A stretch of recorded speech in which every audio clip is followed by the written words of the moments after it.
चले आज के वचन में चलते हैं और निकालेंगे उत्पत्ति 2 अध्याय वचन 7।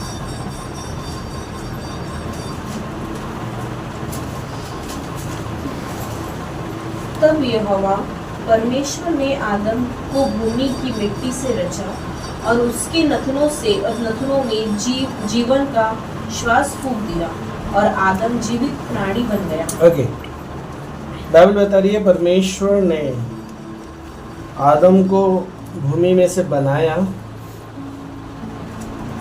भूमि में से मिट्टी से बनाया। ये अपने आप में एक बहुत बड़ा भेद है। उस समय में, क्योंकि एक इंसान एक कुम्हार यदि मिट्टी का बर्तन बनाए, वो समझ में आता है कि वो कुम्हार है। लेकिन परमेश्वर ने जब इंसान को मिट्टी के पुतले के रूप में बनाया, ये अपने आप में बहुत ही अद्भुत है। इसका मतलब ये है कि उसके लिए परमेश्वर अपना स्थान छोड़ करके आकर के अदन की वाटिका में खड़ा हुआ होगा, राइट।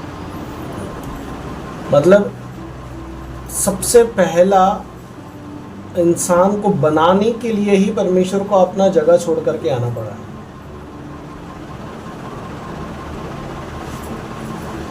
उसको स्वर्ग छोड़ के आना पड़ा है उस जगह पे जो वो इंसानों को देने वाला था। इसलिए उसने सबसे पहले इंसानों के लिए पूरी जगह को तैयार कर दिया। तैयार करने के बाद उसने मिट्टी का पुतला बनाया। अब पुतला बनाने के बाद मैं सोचता हूँ, मिट्टी का जब पुतला बनाया उसने कारीगरी कैसे करी होगी? अपने हाथों से एक एक चीज़ बड़ी ही जैसे एक कारीगर बनाता है वैसे बनाया होगा। वचन बताता है, स्पष्ट शब्दों में लिखा है यहाँ पे कि यहोवा परमेश्वर ने आदम को भूमि की मिट्टी से रचा।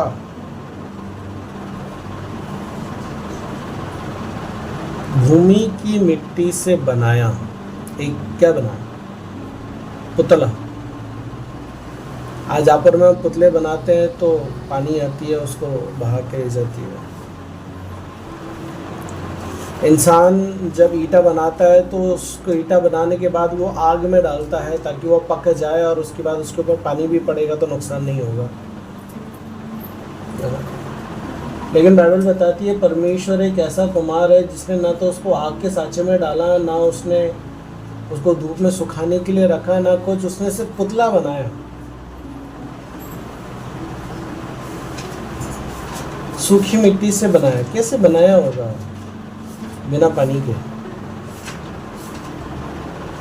ये अपने आप में एक बहुत बड़ा भेद है। इसलिए जो भजनकार है 139 अध्याय के 14 वचन में कहता है कि मैं बड़ी भयानक रीति से रचा गया।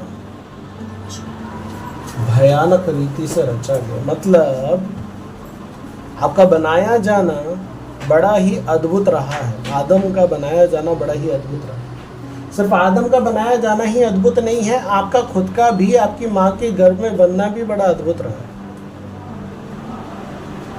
सच।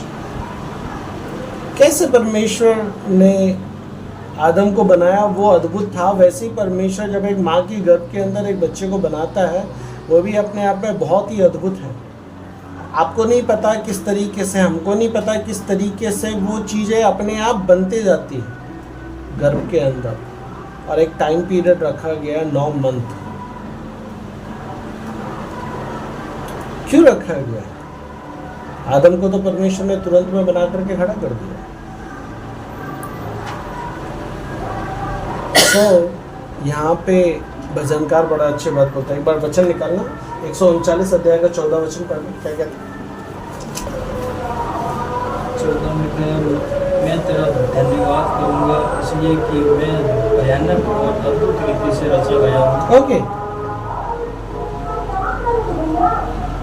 मैं भयानक और अद्भुत रीति से रचा गया हूँ। तो भजनकार कह रहा है क्योंकि उसको मालूम है कि परमेश्वर ने आदम को जब बनाया वो बड़ा अद्भुत था, वैसे ही उसने जब मुझे बनाया वो भी बड़ा अद्भुत था। उसके बाद उत्पत्ति 2:7 कहता है कि मिट्टी से रचा और उसके नथनों में जीवन का सांस फूंक दिया और आदम जीवित प्राणी बन गया। नथनों में जीवन का सांस परमेश्वर के द्वारा फूंका गया। जो नथनों में उस पुतले के अंदर जो श्वास फूंका गया, सोचो वो पुतला के अंदर श्वास फूंका जाएगा, वो पुतले के अंदर कैसे जाता है? यदि आप और मैं एक मिट्टी का पुतला बनाया, आप और मैं फूकेंगे तो उसके ऊपर से मिट्टी उड़ेगी। एक इंसानी रीति से सोचा जाए। इसीलिए आप और मैं कभी अपनी बुद्धि के अनुसार इस क्रिएशन को समझ नहीं पाएंगे जो आदम की है। आपकी बुद्धि यदि आप लगाओगे, एक नास्तिक व्यक्ति यदि इस बात को सोचेगा, बोलेगा बकवास लिखा है, ये संभव ही नहीं है। मिट्टी का पुतला यदि बनाया जाएगा और उसके ऊपर आप फूकोगे तो वो मिट्टी, तो पानी भी नहीं है वहाँ पे। कैसे बनाया परमेश्वर ने पता नहीं, सूखा बनाया, पानी लेके बनाया, प्रभु ही जानता है। लेकिन जब परमेश्वर ने उसको बनाया, परमेश्वर ने उसके अंदर छेद वे थोड़ी नहीं किए, सिर्फ एक पुतला बनाया। और बाइबल बताती है परमेश्वर ने उसमें जीवन का सांस फूंक दिया। मिट्टी के अंदर श्वास कैसे गया? राइट? आज आप खाना खाते हो तो आपके अंदर जाता है, क्योंकि अंदर जाने के लिए इंटरनल पार्ट्स बनाए गए हैं। सांस आप ले रहे हो तो इंटरनल पार्ट्स तक के वो पहुंचना है, उसके लिए वो जगह है। मिट्टी के पुतले के अंदर वो चीज़ नहीं है ना, श्वास कैसे गया? इसलिए दाऊद राजा वहाँ पे कह रहा है, मैं बड़ी ही भयानक और अद्भुत रीति से रचा गया हूँ, क्योंकि उसको पता है ये मेरे विचार के बाहर है कि कैसे हुआ। फिर वो आगे बोलता है कि 2:7 में उसके नथनों में जीवन का सांस फूंक दिया और आदम जीवित प्राणी बन गया। जब उसके नथनों में जीवन का श्वास फूंका गया, वो आत्मा थी जो परमेश्वर के द्वारा आदम के अंदर डाली गई, श्वास के रूप में।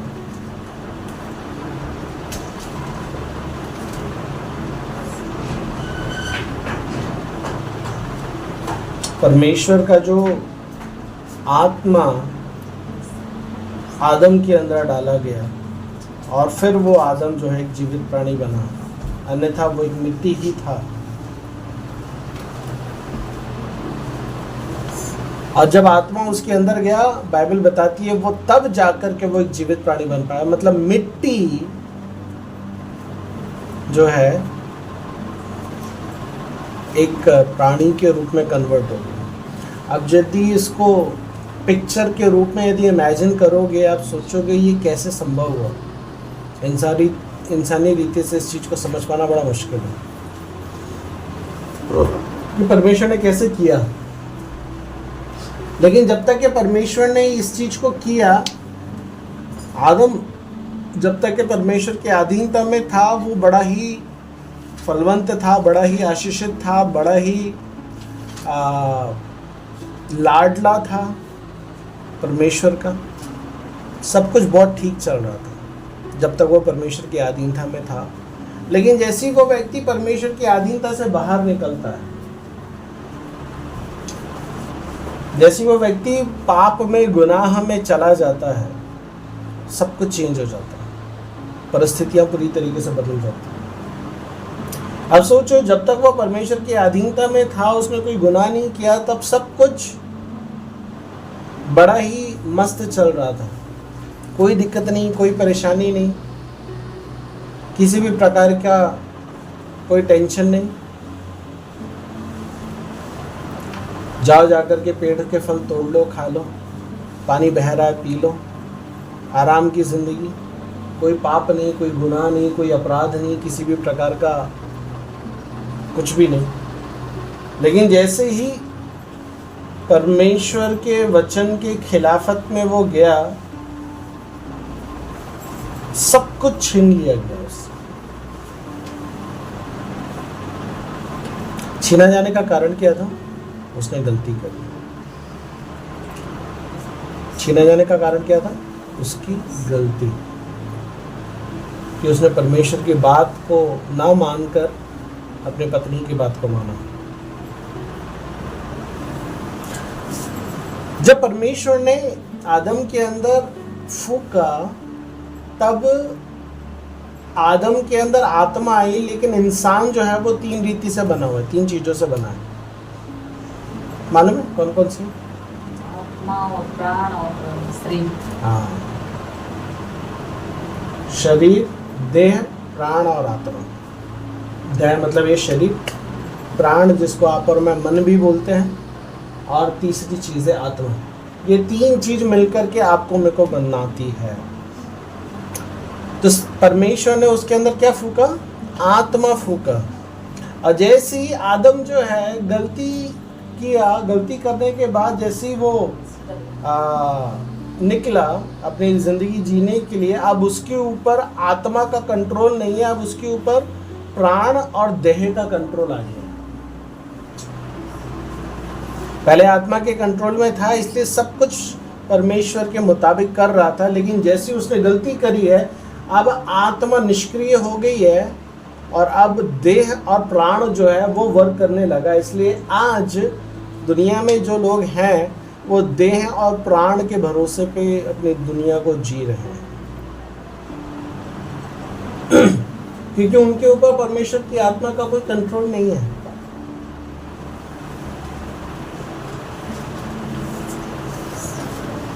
उस समय पे आत्मा प्रभुता किया करता था जब वो अदन की वाटिका के अंदर था, लेकिन जैसे अदन की वाटिका से वो व्यक्ति बाहर आया है, अब प्राण और देह के कंट्रोल में है। इस वजह से आप देखते हो कि आपको मेरे को आज भी मशक्क़त होती है परमेश्वर के वचन को फॉलो करने में, परमेश्वर के मार्गों पे चलने के लिए, परमेश्वर की बातों को मानने के लिए, क्योंकि आत्मा जो है वो आपके ऊपर, मेरे ऊपर पूरी तरीके से कंट्रोल नहीं लिया है। मेरे ऊपर मेरे देह और प्राण का भी कंट्रोल है। इसीलिए पौलुस जो है वचन में कहता है कि मैं अपनी देह को मारता हूं, कूटता हूं और उसको वश में लेकर के आता हूं। जब परमेश्वर ने जब आदम को बनाया था तब देह उसके कंट्रोल में था, प्राण उसके कंट्रोल में था और आत्मा उसके ऊपर नियंत्रण करता था, उसके देह पर और उसके प्राण पर। लेकिन जैसे गुनाह हुआ तब आत्मा के ऊपर देह और प्राण का कंट्रोल आ गया। इसलिए आज भी इंसान जो है, मसीह व्यक्ति, उसके ऊपर नियंत्रण नहीं लिया है। इस वजह से आज कलीसियाएं खाली है। इस वजह से आप और मैं सही रीति से परमेश्वर के वचन में रहते नहीं, चल पाते नहीं। अब इसको ऐसे समझने की कोशिश करो, जब इंसान देह और प्राण के कंट्रोल में आया तो उसके ऊपर पाप आ गया, क्योंकि वो आत्मा के चलाए नहीं चल रहा है। अब जैसे ही उसके ऊपर पाप का कंट्रोल आया तो मृत्यु आ गई, क्योंकि वो किसके कंट्रोल से चल रहा है? देह और प्राण के कंट्रोल से चल रहा है, आत्मा के कंट्रोल से नहीं चल रहा। तो उसके ऊपर क्या है? मृत्यु है। शारीरिक भी है, आत्मिक भी है, दोनों मृत्यु ने उसके ऊपर क्या किया? कंट्रोल किया। लेकिन जैसे ही एक व्यक्ति अपनी उस स्थिति को समझ लेता है, जैसे कि दाऊद राजा ने उस स्थिति को समझ लिया, इसीलिए वो 51 अध्याय में कहता है भजन संहिता के कि मैं अधर्म के कारण अपनी माता के गर्भ में पड़ा। कहता है अधर्म के कारण। क्यों बोला उसने इस वचन को? ये समझना जरूरी है। उसने एक बार निकाल भजन 51 का 5। देख मैं अधर्म के साथ उत्पन्न हुआ और पाप के साथ अपनी माता के गर्भ में। यस, अधर्म के साथ उत्पन्न हुआ, पाप के साथ अपनी माता के गर्भ में पड़ा। क्योंकि मनुष्य ने देह और प्राण की बात को मान करके, आत्मा की बात को निगलेक्ट करके वो पूरी तरीके से परमेश्वर का विरोधी हो गया। और जैसे आदम ने वो गलती करी, वो परमेश्वर के विरोध में गया और इसी को पाप और अपराध गिना गया, क्योंकि वो आत्मा में मर चुका। और आज उसी वजह से मृत्यु आई और उसी की वजह से शैतान जो है लोगों के ऊपर राज करने लगा, क्योंकि वो पाप और अपराध और गुनाह और अधर्म इन सारी चीज़ों की वजह से ही लोगों के ऊपर राज कर पाता है। उसका राज का कारण ही यही है, और परमेश्वर के राज का कारण ही आत्मा के चला चलना है। क्या आप समझ पा रहे डिफरेंस? कि जब आप स्टार्टिंग में परमेश्वर के पास आए, आप आत्मा के चलाए चलने वाले लोग थे, आदम। लेकिन जैसे ही वो पाप में गिरा, तब वो देह प्राण के मुताबिक जिंदगी जीने लगा। मतलब अब वो शैतान के कंट्रोल में चले गया। अब उसके ऊपर आत्मा का कंट्रोल नहीं है, अब उसके ऊपर शैतान का कंट्रोल है। बाइबल बताती है जैसे एक व्यक्ति मसीह के ऊपर विश्वास करता है, वो एक नया जन्म पाता है। नया जन्म पाने का मतलब क्या है? वैसे ही परमेश्वर वापस से उसकी उस आत्मा को, जिसमें वो मर चुका था पवित्र आत्मा में, उसको जिंदा करता है और वो एक नया व्यक्ति बन जाता है। इसलिए उसको नया जन्म बोला जाता है। नया जन्म मतलब क्या? परमेश्वर की आत्मा का उसके ऊपर कंट्रोल का आना। और जब परमेश्वर की आत्मा उसके ऊपर कंट्रोल लेती है, तब भी देह और प्राण उसके अंदर तो है। इसीलिए वहां पे युद्ध चलता है, देह प्राण और इधर से परमेश्वर की आत्मा। कई बार आप मशक्कत करते हो परमेश्वर के वचन को पालन करने के लिए, लेकिन आप कर नहीं पाते, क्योंकि देह और प्राण जो है आपके ऊपर कंट्रोल लेकर के बैठा है। इसीलिए जो पौलुस है वो इस बात को बोलता है, मैं अपनी देह को मारता हूं, कूटता हूं, वश में लेकर के आता हूं। आप समझ रहे? क्योंकि देह आत्मा के विरोध में लेकर के जा रहा है, प्राण जो है आत्मा के विरोध में लेकर के जाने की बात करता है। इसीलिए आप देखते होंगे कि जब आप प्रार्थना करने बैठते हो, आपका देह आपका साथ नहीं देता है, आपका मन इधर उधर भाग रहा होता है, तभी आपको सारी चीजें याद आ रही है। तो आप समझ लो, देह और प्राण जो है मेरे ऊपर कंट्रोल करने की कोशिश कर रहा है, लेकिन आत्मा भी चाहता है कि तू मेरी सुन, प्रार्थना कर। इस वजह से आज इतने प्रकार की दिक्कतों का एक मसीह व्यक्ति सामना कर रहा हो। वो बोलते ना, भैया मन नहीं लगता, क्योंकि देह नहीं चाहता, प्राण नहीं चाहता कि आप प्रार्थना करो। क्यों नहीं चाहता? क्योंकि आपको उस चीज की आदत बचपन से नहीं डाली गई है। आपने 20, 25, 30 साल की उम्र के बाद परमेश्वर का एक्सेप्ट किया, तब तक आप वही जिंदगी जी रहे थे।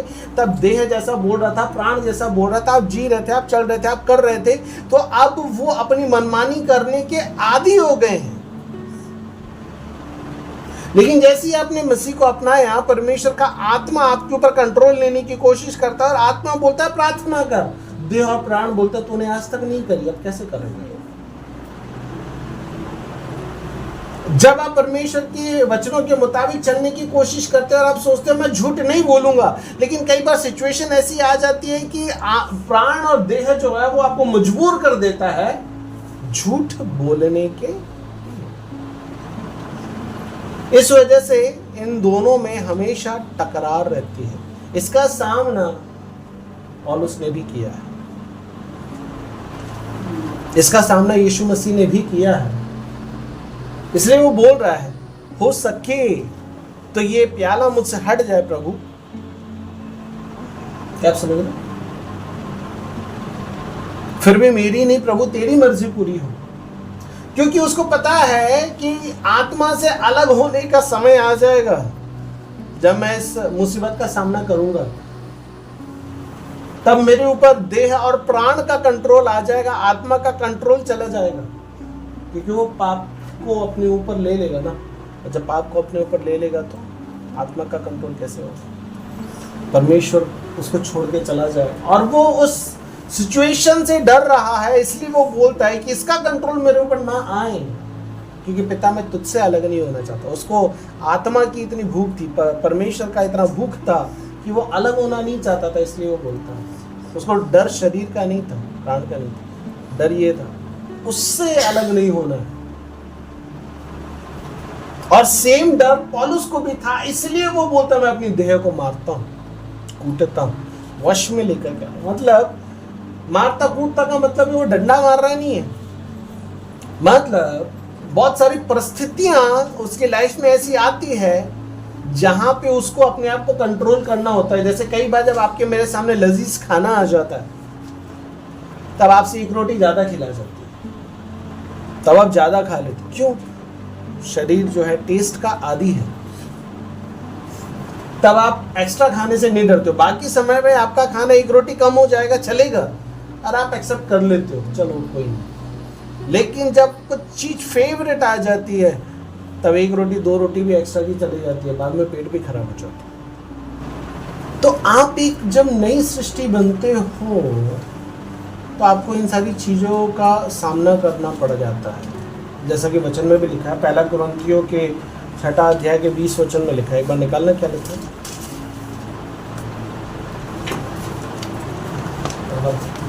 कुरिन्थियों 6 का 20।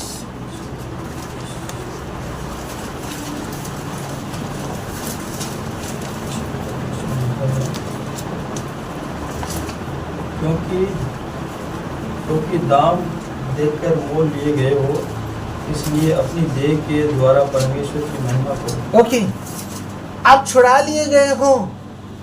छुड़ाए जाने के बाद अपनी देह के द्वारा, क्योंकि उसको पता है देह के द्वारा ही तो गिरेगा, प्राण के द्वारा ही तो जो है वापस उन अपनी इच्छाओं को पूरा करने की कोशिश करेगा।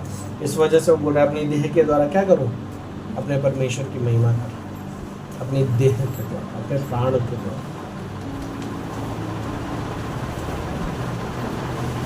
इसलिए जब आप नई सृष्टि बनते हो, तो जो 30 साल का आपने जीवन जिया है अपनी देह और अपने प्राण के मुताबिक, वो अपना कंट्रोल छोड़ना नहीं चाहते, और आत्मा उनको कंट्रोल देना नहीं चाहता।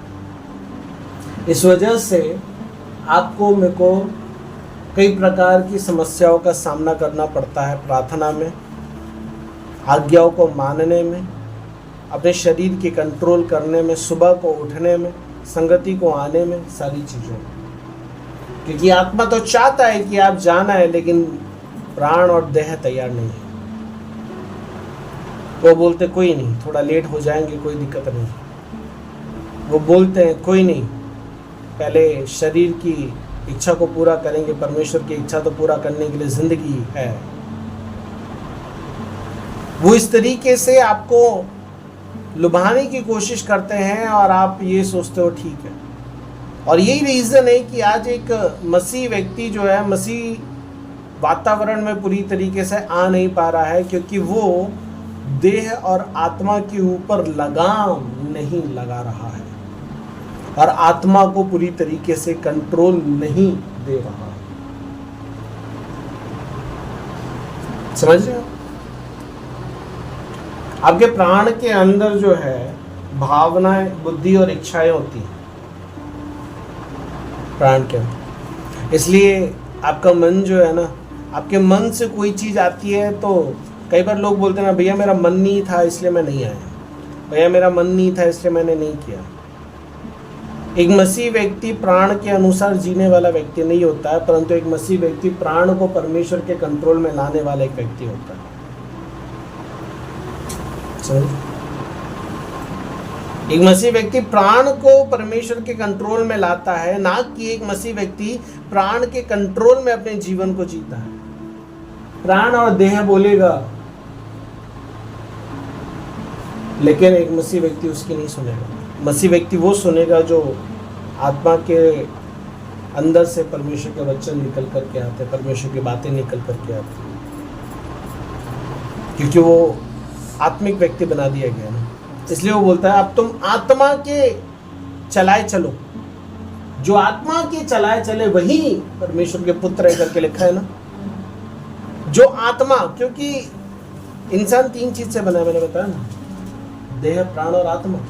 इसलिए वो बोल रहा है आत्मा, इसलिए वो प्राण और देह को उसने काट दिया है। इसलिए वो बोल रहा है जो आत्मा के चलाए चले वही परमेश्वर के पुत्र है, क्योंकि आप और मैं देह और प्राण की मर्जी को पूरा करने के लिए नहीं, परंतु आत्मा की चलाए चलने के लिए नया जन्म पाए हैं, जो कि आज एक मसीह व्यक्ति में दिखाई नहीं देता है। आज मैं आपको जस्ट ये समझाना चाह रहा हूँ कि एक मसीह व्यक्ति मसीह के पीछे अपने जीवन को क्यों नहीं जी पा रहा है। उसका कारण ये है कि वो आत्मा को मौका नहीं दे रहा है, परंतु वो आज भी देह और प्राण में फंसा हुआ है। एक बार मैं एक प्रभु के जन के बारे में सुन रहा था, तब उन्होंने एक सेंटेंस कहा, बोले मैं रोज अपने प्राण को अपने कंट्रोल में लाने की कोशिश करता हूँ, रोज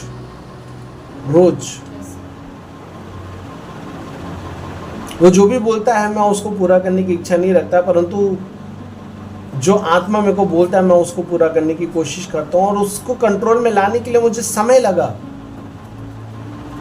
प्रार्थना के माध्यम से, वचन के माध्यम से, संगति के माध्यम से मुझे समय लगा। और एक समय आया मेरा प्राण इतना परमेश्वर का आदी हो गया कि मेरे प्राण से भी बस परमेश्वर का ही गुणगान निकलता था। आपने कई बार YouTube के ऊपर गवाहियाँ सुनी होगी और आपने देखा होगा कि प्रभु के लोग जो हैं कई प्रकार की मुसीबतों का सामना किए, लेकिन फिर भी वो परमेश्वर में बने रहे, टिके रहे। क्यों? क्योंकि अब उनका देह है और अब उनकी प्राण जो है वो आत्मा के कंट्रोल में आ चुकी है। अब वो लोग देह और प्राण के कंट्रोल में नहीं है, इसलिए वो इतनी मुसीबतें आने के बावजूद परमेश्वर के पीछे चलना नहीं छोड़ा, परमेश्वर के ऊपर सवाल खड़े नहीं किए, जैसे कि अय्यूब ने नहीं किया। उसने अपनी देह और अपने प्राण को आत्मा के द्वारा कंट्रोल में ला लिया था। इस वजह से नहीं तो क्या अय्यूब परमेश्वर को नहीं कोसता? बिल्कुल कोसता। जितने भी हम प्रभु के जनों के बारे में बाइबल के अंदर सुनते हैं, चाहे वो यूसुफ हो, चाहे वो मूसा हो, चाहे वो दानियल हो, चाहे वो दाऊद हो, चाहे वो सैमुएल हो, चाहे जो भी हो, ये मैं आपको बताना चाह रहा हूँ कि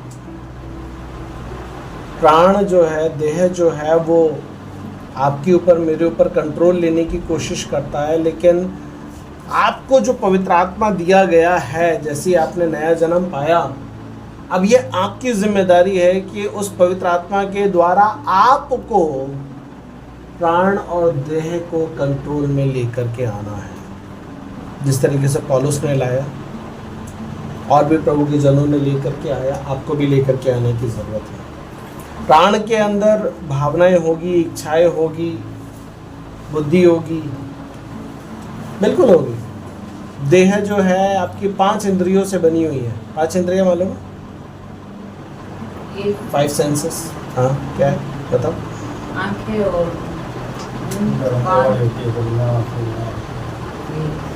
वो नहीं है रे बाबा 5 इंद्रियां, मतलब अंदर वाली जो सेंस, वो 5 सेंसेस किसको बोलते बताओ? मतलब अपने जो शरीर का जो भी मतलब इंद्रिय, मतलब वो क्या जो काम करने, वो उसको कंट्रोल में करना। क्या इंद्रिया, क्या इंद्रिया बताओ? 5 सेंसेस क्या है? मन नहीं है। आँख होती है, आँख होता है सांस लेने के लिए, मुंह होता है कान सुनने के लिए होता है। 4 हो गए। तो सांस को कैसे कंट्रोल करना?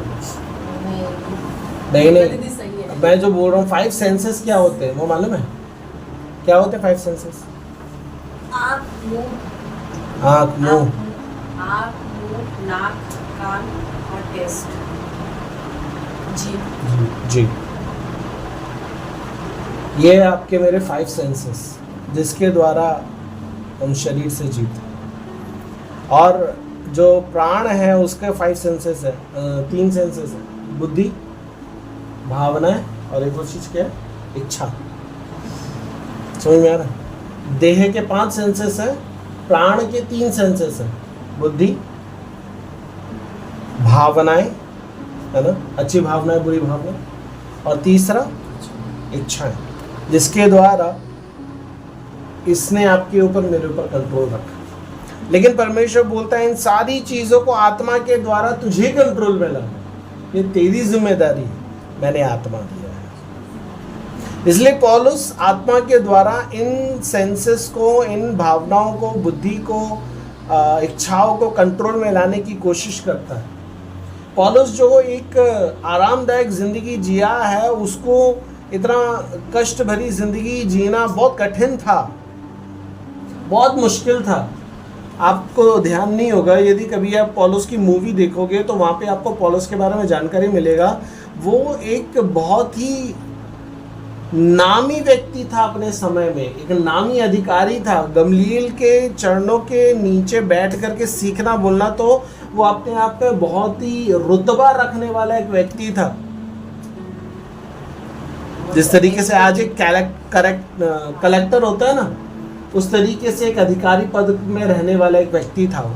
तो अपने टाइम को उसने पीएचडी किया हुआ है, पढ़ाई अपने समय का बहुत ही एजुकेटेड, और बहुत एजुकेशन भी ऐसा ऐरा गहरा नहीं, एक जो सुप्रसिद्ध जो टीचर था गमलीएल उस समय का, उसकी अधीनता में शिक्षा लेना उस समय में बहुत बड़ी बात हुआ करती थी। उसकी अधीनता में उसने शिक्षा लिया, इसलिए गमलीएल नाम के व्यक्ति का नाम लिखा गया, ताकि जब कभी बाइबल को आप इतिहास से भी जानकारी लेने की कोशिश करोगे तो आपको पता चलेगा कि इसके अंदर की सारी चीज़ें सही है।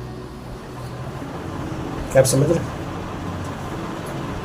तो आपको जस्ट यही बताना चाहता हूं कि वो व्यक्ति जो इतने क्या बोलना चाहिए, इतना अधिकारी पद में रहने वाला, ऐशो आराम से रहने वाला, आरामदायक ज़िंदगी जीने वाला, जब वो मसीह में आया, इतना कष्ट सहन किया, इतनी तकलीफ़ें सहन करके जब उसने एक मसीह जीवन जीने की कोशिश किया, उसका कारण क्या था? उसने अपनी देह और अपने प्राण को कंट्रोल में ला लिया था परमेश्वर की आत्मा के द्वारा। इसीलिए वो इस ज़िंदगी को जी पाया, अन्यथा वो भी इस ज़िंदगी को जी नहीं पाता। क्या आप समझ रहे हैं मैं क्या कहना चाह रहा हूँ? मैं जस्ट इन सारी चीज़ों से आपको यही बताना चाह रहा हूँ कि आज एक मसीह जीवन जीने के लिए आपको मेरे को इतनी दिक्कतों का सामना इसलिए करना पड़ता है क्योंकि आपका देह और आपका प्राण जो है वो आत्मा के कंट्रोल में नहीं है। लेकिन आप कई बार आत्मा के कंट्रोल में और कई बार देह और प्राण के कंट्रोल में चले जाते हो, इस वजह से आप मिस्ड बैलेंस हो जाते हो।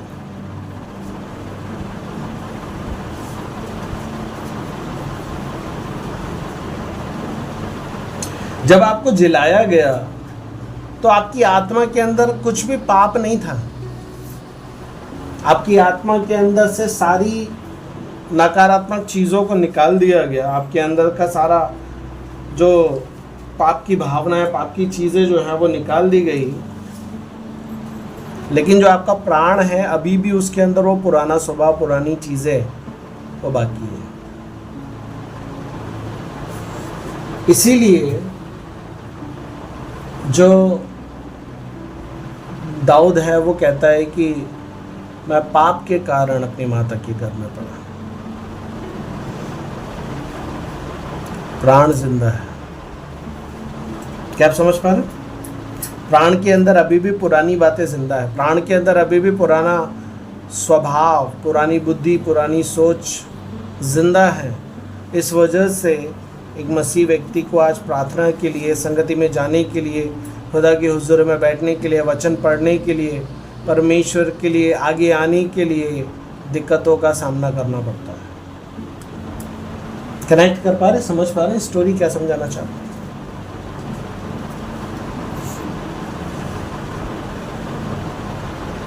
क्योंकि आपकी भावनाएं, आपकी इच्छाएं, आपकी बुद्धि जो है ये परमेश्वर की अधीनता में आने के लिए तैयार नहीं है। वो आपको रोकती है और उस वजह से आप और मैं रुक जाते हैं। आपको क्या लगता है, आप जो भविष्य के प्लान करते हो, क्या ये प्लानिंग आत्मा के द्वारा है या शरीर के द्वारा है? प्राण के द्वारा है। मेरी आत्मा ना, जब से क्या समझा रहा हूँ, कौन सी दुनिया में? मन, प्राण मतलब मन। जो आपकी फ्यूचर की प्लानिंग्स के बारे में आप सोचते हो ना, ये आपके शरीर का नहीं है, सब पार्ट है, देह, और ना ही आपकी आत्मा का पार्ट है, ये आपके प्राण का पार्ट है। प्राण सोचता है, शरीर उसको अमल में लेकर के आता है। समझ में आ रहा? इसलिए प्राण को कंट्रोल में लाना बड़ा जरूरी है। शरीर तो कंट्रोल में आ जाएगा। यदि आपका प्राण आपके कंट्रोल में आ गया, शरीर को कंट्रोल में लाना इजी हो जाएगा। लेकिन प्राण को कंट्रोल में लाने के लिए थोड़ी मशक्कत करना पड़ता है। समझ पा रहे कि नहीं समझ पा रहे? इसलिए आपको और मुझको अपने प्राण के ऊपर कंट्रोल करने की ज़रूरत है। इसलिए मैंने उस प्रभु के खादिम के बारे में बताया। वो बोलते हैं कि मैं रोज इस प्रैक्टिस को किया, प्राण को परमेश्वर के कंट्रोल में लाने के लिए, और फाइनली एक समय आ गया कि मेरा प्राण अब परमेश्वर की महिमा करने वाला बन चुका था। इस प्रभु के जन का नाम नहीं मालूम मेरे को, लेकिन खुदा ने उस व्यक्ति को अच्छा इस्तेमाल किया। कैसे? प्राण को परमेश्वर के अधीनता में लाने के द्वारा।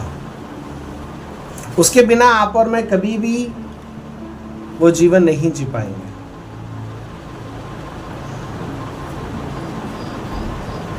एक वचन निकालो, रोमियो 12:2।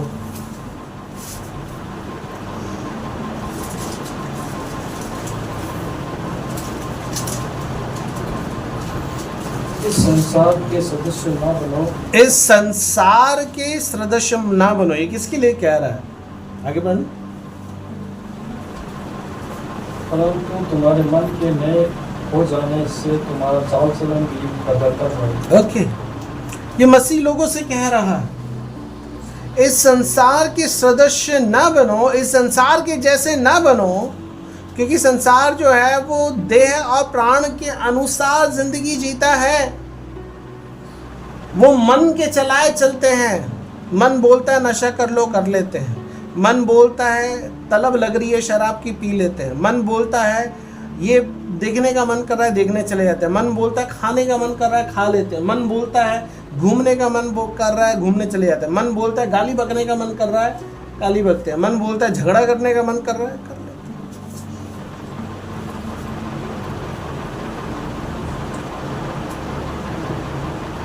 लोग बोलते हैं मन बड़ा चंचल है। मन चंचल नहीं है भैया। मन बोलता है मैं कर लेता हूँ। हमारे हरीश भाई सब बोलते हैं आप मन के अनुसार चलाए चलने के लिए बुलाए नहीं गए हो, इसलिए यहाँ पे बोल रहा है। एक बार दोबारा पढ़ना भैया। इस संसार के सदस्य ना बनो, परंतु तुम्हारे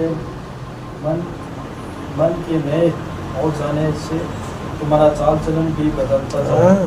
मन के नए हो जाने से तुम्हारा चाल चलन भी बदलता जाए। इसलिए अपने मन को नया करते रहना है।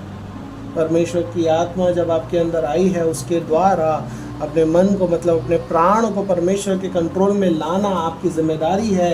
और जब आप उसको कंट्रोल में लाओगे, उसके नए हो जाने से तुम्हारा चाल चलन तब बदलेगा, उसके बिना नहीं बदलेगा।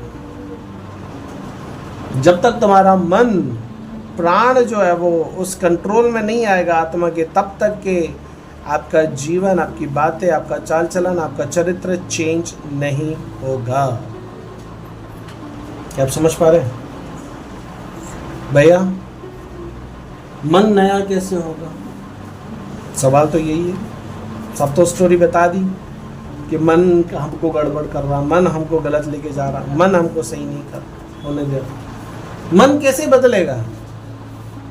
मन बदलेगा परमेश्वर के वचन के द्वारा। कैसे बदलेगा? परमेश्वर के वचन के द्वारा। जब आप परमेश्वर का वचन रोज पढ़ोगे तो वचन आपके अंदर जाएगा, राइट? क्योंकि हर रोज मैं आपको शिक्षा नहीं दे सकता, हर रोज मैं आपसे मिल नहीं सकता, हर रोज मैं आपको डांट फटकार नहीं सकता, हर रोज मैं आपको देख नहीं सकता कि आप कैसे चल रहे हो। लेकिन जब आप वचन पढ़ते हो, वचन से आपको पता चलता है कि आपको क्या करना है और क्या नहीं करना है। तो वो वचन की शिक्षा आपकी बुद्धि में जाती है और बुद्धि पे कंट्रोल प्राण का है, राइट? वचन जब आप पढ़ते हो कहाँ जा रहा है? आपको बुद्धि के अंदर जा रहा है, और बुद्धि के ऊपर कंट्रोल किसका है? प्राण का है। तो जब वो वचन बुद्धि के अंदर जाएगा तब उस वचन के द्वारा आप बुद्धि मतलब प्राण के ऊपर कंट्रोल करने की कोशिश करोगे उस वचन के द्वारा, क्योंकि वचन अंदर गया ना बुद्धि के पास। अब आपको पता है कि मुझे ये नहीं करना है क्योंकि ये वचन में लिखा है, तब आप उससे बचने की कोशिश करोगे। क्या आप समझ रहे? जब आप वचन पे मनन करते रहोगे लगातार, तब आपका जीवन बदलेगा, तब आप नया चाल चलन चढ़ना शुरू करोगे, तब आप बदलते जाओगे, तब आप संभलते जाओगे। क्या आप समझ रहे हो? क्योंकि सिर्फ वचन काफी नहीं है, वचन और पवित्र आत्मा दोनों मिलकर के जब कार्य करते हैं तब इंसान का प्राण बदलता जाता है। भैया कैसे कह सकते हो? पौलुस को देख लो, वचन रट करके बैठा था लेकिन क्या उसका जीवन बदला हुआ था? नहीं। व्यवस्था उसके दिमाग के अंदर घुसी हुई थी, लेकिन उसके बावजूद वो तो मसीह के लोगों को सता रहा था, लेकिन उसके बावजूद वो मसीह को मसीह नहीं मानता था। प्राण के चलाए चल रहा था ना, प्राण बोल रहा था मसीह लोग अच्छे नहीं है, इनको खत्म करना है, कर रहा था ना। लेकिन जैसे ही आत्मा और वो प्राण दोनों एक हो गए तब समझ में आया, अरे तब वो वचन के प्रति जो उसकी समझ थी वो तब जाकर के खुली। क्या आप समझ रहे हो? जब वचन को आप पढ़ोगे, वचन आपका अंदर जाएगा और पवित्र आत्मा जब उस वचनों के ऊपर कंट्रोल लेगा, तब आपका प्राण बदलता चला जाएगा धीरे धीरे धीरे धीरे, एकदम से नहीं होगा। लेकिन जब आप पढ़ते रहोगे, मनन करते रहोगे, प्राण को परमेश्वर के कंट्रोल में लाते रहोगे, तब एक समय आएगा सब कुछ चेंज हो जाएगा, आपका चाल चलन बदल जाएगा।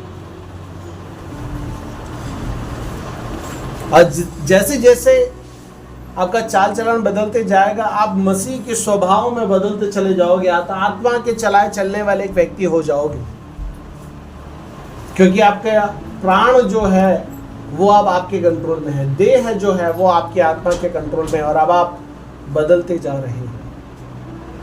क्या आप समझ रहे?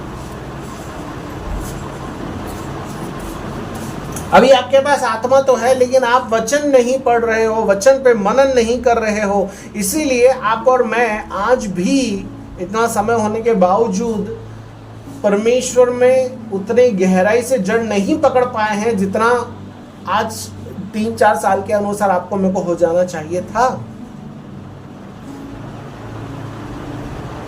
क्या मेरे अंदर परमेश्वर का भय नहीं है? बिल्कुल है। क्या मेरे को परमेश्वर के पीछे चलने के लिए मन नहीं है? बिल्कुल है। क्या मैं परमेश्वर का आज्ञा मानना नहीं चाहता? बिल्कुल मानना चाहता हूँ, लेकिन फिर भी मैं शरीर के कंट्रोल में हूँ, फिर भी मैं प्राण के कंट्रोल में हूँ। मन तो है, इसलिए पौलुस बोलता है कि शरीर आत्मा के विरोध में और आत्मा शरीर के विरोध में कार्य करता है, क्योंकि प्राण शरीर को बोल रहे नहीं ये नहीं करना, लेकिन आत्मा बोलता है नहीं यही करना है। क्या आप समझ रहे हो? तो उसने उसको कंट्रोल में कैसे लिया? वचन को अपने अंदर रखने से और आत्मा के माध्यम से, उस वचन के द्वारा प्राण के ऊपर कंट्रोल लेने के माध्यम से सारी चीजें बदलते जा रही है। इसलिए आज इतना ही सिखाना चाहता हूं कि वचन के द्वारा, वचन जब आप पढ़ोगे, वचन जब आप उसके ऊपर मनन करोगे और वचन के द्वारा, पवित्र आत्मा के द्वारा प्राण को परमेश्वर के कंट्रोल में दोगे, तब आप पूरी तरीके से बदलने पाओगे। उसके बिना संभव नहीं है। आपका मन और आपका देह आपके ऊपर हावी यदि आप चाहते हो ना हो, तो आपको वचन के द्वारा आत्मा की सहायता से देह और प्राण को कंट्रोल में लाना सीखना होगा। आपने कई बार सुना कि पाप मत करो, गुनाह मत करो, अपराध मत करो, लेकिन आप समझ नहीं पा रहे थे कैसे बचे, कैसे करें, क्या करें। आज वो भेद मैं आपको बता रहा हूँ। काश सारे होते तो बहुत अच्छा होता कि वो उस चीज़ को समझ पाते। मैं आपको ये बताना चाह रहा हूँ इसका कारण क्या है, मसीह व्यक्ति क्यों पापों में फंसा हुआ। उसका कारण ये है क्योंकि उसका प्राण और उसका देह उसके कंट्रोल में नहीं है, जिसकी वजह से वो गिरता चला जा रहा है। लेकिन आप वचन की सहायता से आत्मा के द्वारा प्राण को कंट्रोल में लाना है, और जब आप उसको वचन की सहायता से आत्मा के द्वारा प्राण को एवरीडे, हर रोज कंट्रोल में लाने की कोशिश करोगे, आप मसीह के चाल चलन में बदलते जाओगे। और जब आप बदलते जाओगे, एक समय आएगा कि आप आत्मा के चलाए चलने वाले एक व्यक्ति बन जाओगे। तब आप शरीर की मंशा को नहीं, आत्मा की मंशा को पूरा करने वाले हो जाओगे, जैसे आदम शुरुआत में था। तब उसके ऊपर शरीर का और आत्मा का, शरीर का प्राण का कंट्रोल नहीं था, आत्मा का कंट्रोल था। लेकिन पाप की वजह से शरीर और प्राण का कंट्रोल उसके ऊपर आ गया। क्या आप समझ पा रहे हैं? अब एक लास्ट वचन बता करके खत्म करूंगा, निकालना नीति वचन 23 अध्याय है।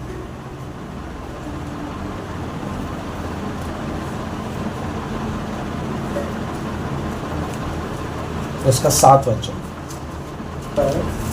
क्योंकि जैसा वे अपने मन में विचार करता है वैसा ही आप है। ओके, बस इतना ही। जब आप परमेश्वर के वचन के द्वारा आत्मा के माध्यम से अपने प्राण को कंट्रोल में लाने की कोशिश करोगे, तब आप प्राण को जिस साँचे में आत्मा के वचन के द्वारा कंट्रोल में लाने की कोशिश करोगे, प्राण उसमें बदलते जाएगा। इसलिए वचन यहाँ पे कह रहा है, जैसा वह अपने मन को, मतलब प्राण में विचार करता है, वैसा वह आप है। जब आप आत्मा के वचन के द्वारा प्राण में एक आत्मिक व्यक्ति की छवि बनाने की कोशिश करोगे, आप उसमें कन्वर्ट होते जाओगे, बदलते जाओगे। यही वचन यहाँ पे कह रहा है ना, जैसा मन में आप अपने आप को देखोगे। मन में आप अपने आप को कब एक आत्मिक व्यक्ति के रूप में देखना शुरू करोगे? जब वचन के द्वारा पवित्र आत्मा की सहायता से आप प्राण के ऊपर कंट्रोल लेने की कोशिश करोगे। तभी तो प्राण के द्वारा, मतलब मन के द्वारा, आप अपने आप को वैसी छवि में देखने पाओगे।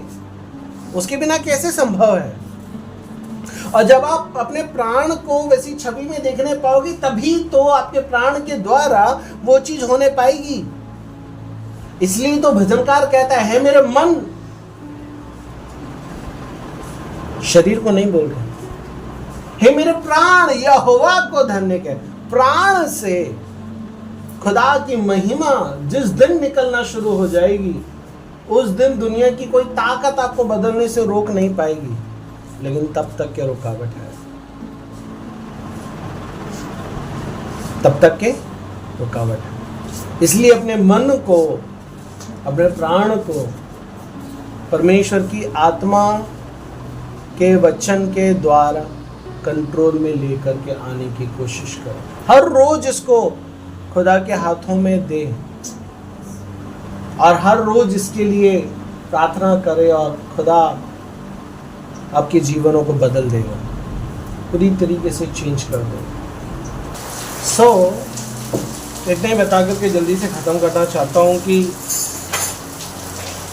यहाँ पे वचन कह रहा है कि जैसा वह अपने मन में विचार करता है, वैसा वह आप है।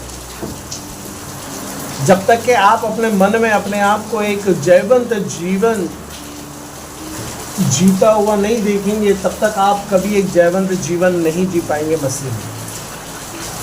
और आपको मसीह में एक जयवंत जीवन जीने के लिए, मसीह में एक आत्मिक जीवन जीने के लिए, मसीह में जैसा वचन कहता है कि जो आत्मा के चलाए चलते हैं वही परमेश्वर के पुत्र हैं, ऐसा होने के लिए आपको अपने प्राण को, अपने मन को परमेश्वर की आत्मा के द्वारा, उसके वचन के द्वारा कंट्रोल में लाना सीखना होगा। और ये हर रोज की प्रैक्टिस है। हर रोज बोलूं तो वो ज़्यादा कम हो जाएगा, लेकिन यदि मैं हर समय बोलूं तो वो ज़्यादा बेहतर होगा। प्राण को आपको हर समय इस बात को एहसास कराना ज़रूरी है कि तुझे परमेश्वर की अधीनता में रहना सीखना होगा, तुझे परमेश्वर के वचन की अधीनता में रहना सीखना होगा, तुझे परमेश्वर की आत्मा की अधीनता में रहना सीखना होगा। ये आपकी जिम्मेदारी है कि आपको अपने प्राण को समझाना होगा आत्मा के द्वारा, परमेश्वर के वचन के द्वारा, वचन को मनन करने के द्वारा। तब जा करके एक बदलाव को आप और मैं अपने जीवन में, अपने स्वभाव में देखने पाएंगे। उसके बिना संभव नहीं है। आज प्राण ने लोगों के अंदर कई प्रकार की भ्रांतियां डाल दी है, जिसकी वजह से आज लोग अपनी दुनिया में बिजी हैं।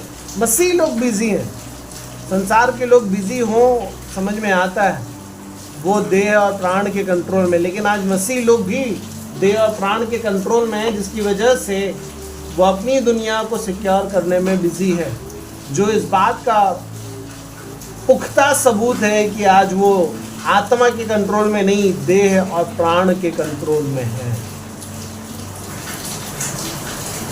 और जो भी आज मुझे सुन रहे हैं, आपके लिए परमेश्वर की वाणी यही है कि आपको देह और प्राण के कंट्रोल में नहीं, परंतु परमेश्वर के आत्मा के और आत्मा के द्वारा उस वचन के कंट्रोल में रहने की ज़रूरत है, जिसके द्वारा आपका मन भी परमेश्वर की गवाही दे, महिमा करे। और वो दिखाई देने पर, इसलिए आज इतना सा वचन बता करके ख़त्म करूँगा कि यदि मुझे एक जयवंत जीवन जीना है, यदि मुझे एक फलवंत जीवन, एक आत्मिक जीवन, एक आशीषित जीवन, एक गवाही का जीवन, एक मसीह जीवन जीना है, तो मुझे प्राण को आत्मा के कंट्रोल में लाना होगा और आत्मा वचन के द्वारा उसको परमेश्वर के कंट्रोल में लाना सीखना होगा। और जब मैं ये करूँगा तब मैं इस गवाही को दे पाऊँगा कि हाँ, जैसा मैं अपने आप को मन में देखता हूँ, मैं वैसा होता चला जा रहा हूँ। जैसा यहाँ पे वचन कह रहा है, वह अपने मन में जैसा वह अपने मन में विचार करता है, वैसा वह आप है। आप अपने मन में तब तक के इस विचार को नहीं ला पाओगे जब तक आप आत्मा का जीवन वचन के द्वारा प्राण को कंट्रोल में लाने का नहीं जी पाओगे। तब तक आप अपने मन में अपने आप को एक आत्मिक व्यक्ति के रूप में नहीं देख पाओगे। और यदि आप नहीं देख पाओगे, प्राण कभी आपको देखने नहीं देगा, शरीर कभी आपको वो जीने नहीं देगा, क्योंकि आपको मन के अंदर वो देखना बड़ा ज़रूरी है। और मन के अंदर देखने के लिए आपको वचन को आत्मा में जीना होगा, तभी ये संभव है, उसके बिना संभव नहीं हो पाएगा। आशा करता हूँ कि आज आप समझ गए होंगे कि कैसे आत्मा के चलाए चलना है और कैसे प्राण को कंट्रोल में लेकर के आने की ज़रूरत है। इस वचन के द्वारा प्रभु आपको आशीष करें। आइए प्रार्थना में जाएं।